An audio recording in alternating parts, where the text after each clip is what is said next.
नमस्कार, मी मुक्ता बर्वे. गेले काही दिवस अलीबाबा आणि चाळीशीतले चोर रिलीज झाल्यापासनं तुमच्या प्रतिक्रियांचा वर्षाव होतोय. तुम्हाला फिल्म खूप आवडतीये, थिएटर्समध्ये खूप चांगलं बुकिंग आहे, चांगल्या प्रतिक्रिया ऐकू येत आहेत. पण हे सगळं एकीकडे कौतुक चालू असताना अचानक एक वाईट बातमी आमच्या हातात आली की सिनेमाची पायरसी झाली आहे. सिनेमाची पायरसी हा खूप मोठा गुन्हा आहे आणि सगळ्यात महत्त्वाचं म्हणजे सिनेमाच्या सगळ्या टीमवर, लेखक, दिग्दर्शकांवर, निर्मात्यांवर हा खूप मोठा अन्याय आहे.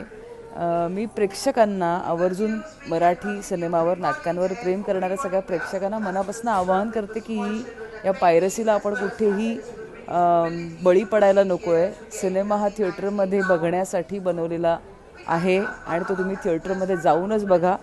या पायरसीला कुठेतरी आळा घातला पाहिजे. माझी कळकळीची विनंती आहे आमच्या सगळ्या टीमकडून की या पायरसीचा भाग होऊ नका. इनफॅक्ट